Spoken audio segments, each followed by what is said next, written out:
స్వార్త 2వ అధ్యాయం 25, 26 వచనాలు మరికొన్ని చూసుకుందాము.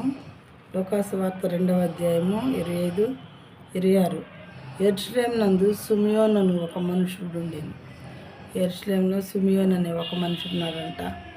అతడు నీతిమంతుడును భక్తిపరుడై ఉండి, ఈ రెండు క్వాలిటీస్ అతనిలో ఉన్నాయి. నీతిమంతుడు అంట, భక్తిపరుడు అంట. ఇశ్రాయేలు యొక్క ఆదరణ కొరకు కనిపెట్టేవాడు. పరిశుద్ధాత్మ అతని మీద ఉండెను. దేవుని ఆత్మచేత నింపబడినటువంటి వ్యక్తిత్వం. అతడు ప్రభు యొక్క క్రీస్తుని చూడకమునుపు మరణము పొందడని అతనికి పరిశుద్ధాత్మ చేత బయలుపరచబడి ఉండేను. చూడండి, పరిశుద్ధాత్మ చేసే కార్యాలు అనేకంగా ఉన్నాయి. పరిశుద్ధమైన కార్యాలే చేస్తుంది పరిశుద్ధాత్మ దేవుడు. ఇక్కడ సిమియోను కనపడ్డారు. కొంతమంది మరి పరిశుద్ధాత్మ గురించి చాలా రాంగ్ వేలో మాట్లాడతారు. అలాంటి వాళ్ళు దేవుని శిక్షకు గురవుతారని బైబిల్ గ్రంథంలో ఉన్నది.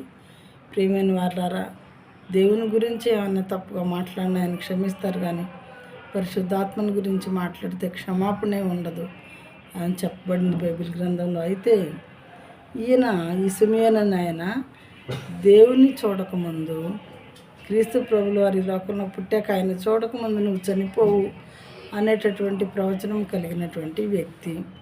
అయితే ఇప్పుడు దేవుడు పుట్టిన తర్వాత ఆత్మావసర అతడు దేవాలయంలోనికి వచ్చాను. దేవుని ఆలయంలోనికి యేసుప్రభుల వారిని తల్లిదండ్రులు ఆలయంలోనికి తీసుకొచ్చినప్పుడు ఈయన కూడా దేవుని ఆత్మచేత నింపబడిన వాడై ఆలయంలోనికి వచ్చాడంట. ఆ తర్వాత ఏం జరిగిందో మనం నెక్స్ట్ వీడియోలో చూద్దాము.